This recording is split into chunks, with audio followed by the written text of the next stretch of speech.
छत्तीसगढ़ में मुख्यमंत्री विष्णुदेव साय की सरकार खेलों को बढ़ावा देने के लिए बड़े कदम उठा रही है। मुख्यमंत्री खेल उत्कर्ष योजना के तहत खेल सुविधाओं को मजबूत किया जा रहा है और बजट में 100 करोड़ रुपए का प्रावधान किया गया है। 156 उत्कृष्ट खिलाड़ियों को सरकारी नौकरी देने का फैसला हुआ है।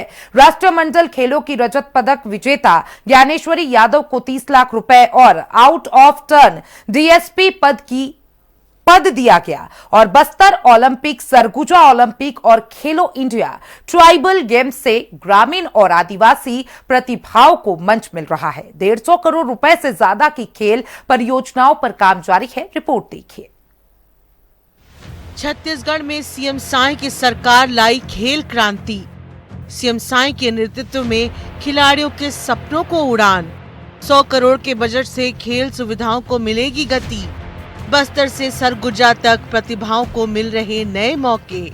छत्तीसगढ़ में मुख्यमंत्री विष्णुदेव साय की सरकार खेलों को बढ़ावा देने पर खास जोर दे रही है। सरकार का मकसद सिर्फ खिलाड़ियों से मेडल जीतने की उम्मीद रखना नहीं है, बल्कि उन्हें अच्छी ट्रेनिंग, बेहतर मैदान, आधुनिक सामान और आगे बढ़ने का मौका देना है। इसी सोच के साथ मुख्यमंत्री खेल उत्कर्ष मिशन शुरू किया गया है। सरकार का कहना है कि खेल युवाओं को मजबूत बनाने, अनुशासन सिखाने और उनका आत्मविश्वास बढ़ाने का भी अच्छा जरिया है।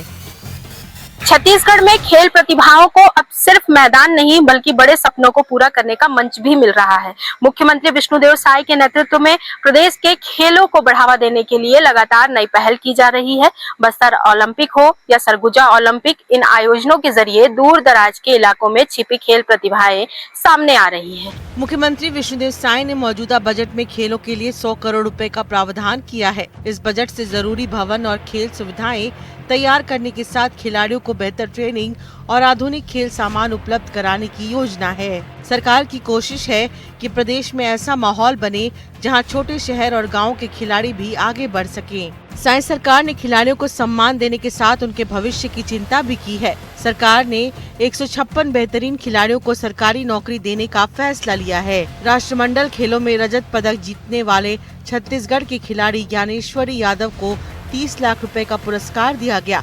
इसके साथ ही उन्हें आउट ऑफ टर्न डीएसपी पद पर नियुक्ति भी दी गई। सरकार के इन फैसलों से खिलाड़ियों में आगे बढ़ने का भरोसा बढ़ा है। बस्तर और सरगुजा ओलंपिक में प्रतिभाओं को मिला मंच। पहली बार हुआ खेलो इंडिया ट्राइबल गेम्स का आयोजन। प्रतिभावान बेटियों की उपलब्धि को भी मिला सम्मान। छत्तीसगढ़ के दूर दराज इलाकों में छिपी खेल प्रतिभाओं को सामने लाने के लिए बस्तर ओलंपिक और सरगुजा ओलंपिक जैसे आयोजन शुरू किए गए हैं। इन योजनाओं के जरिए गांव और आदिवासी इलाकों के युवाओं को अपनी प्रतिभा दिखाने का मौका मिल रहा है। प्रदेश में पहली बार खेलो इंडिया ट्राइबल गेम्स का आयोजन भी किया गया। इससे ये सामने आया कि छत्तीसगढ़ के आदिवासी और ग्रामीण इलाकों में खेल प्रतिभाओं की कोई कमी नहीं है। जरूरत सिर्फ उन्हें सही मौका, ट्रेनिंग और मार्गदर्शन देने की है। खेलों में बेटियों की भागीदारी बढ़ाने पर भी सरकार जोर दे रही है। भारतीय महिला क्रिकेट टीम की फिजियोथेरेपिस्ट और छत्तीसगढ़ की बेटी आकांक्षा सत्यवंशी को सरकार ने सम्मानित किया। उन्हें टाटा सिएरा कार उपहार में दी गई। 150 करोड़ से ज्यादा के खेल प्रोजेक्ट पर चल रहा काम। ग्रामीण और दूरस्थ के इलाकों में पहुंच रही खेल सुविधाएं।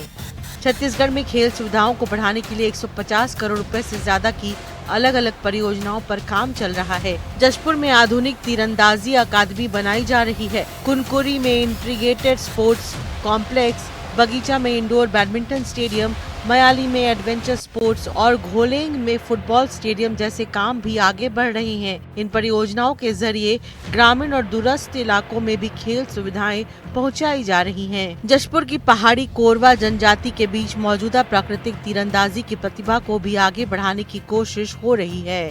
सरकार का लक्ष्य ऐसी प्रतिभाओं को अच्छी ट्रेनिंग और सुविधाएं देकर राष्ट्रीय और अंतर्राष्ट्रीय स्तर तक पहुँचाना है। स्पोर्ट्स कॉन्क्लेव से तैयार होगी बेहतर नीति। पुराने खेल मैदानों को बेहतर बनाने पर काम।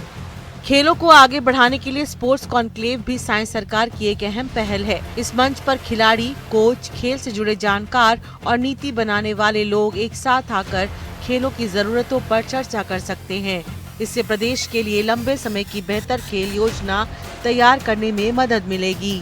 सरकार का कहना है कि खेल केवल पदक जीतने का जरिया नहीं है, इससे युवाओं में अनुशासन, मेहनत, आत्मविश्वास और टीम भावना बढ़ती है। इसी सोच के साथ शहरों के साथ ग्रामीण इलाकों में भी खेल मैदानों के निर्माण और पुराने मैदानों को बेहतर बनाने पर काम किया जा रहा है। वहीं स्पोर्ट्स कॉन्क्लेव के जरिए विशेषज्ञों और खेल जगत से जुड़े लोगों के सुझाव को शामिल कर मजबूत खेल नीति बनाने की कोशिश है। मकसद साफ है, छत्तीसगढ़ की मिट्टी से निकलने वाली प्रतिभा को ऐसा मंच देना जहां वह अपने हुनर के दम पर देश दुनिया में प्रदेश का नाम रोशन कर सके। निशा द्विवेदी, हिंदी खबर, छत्तीसगढ़।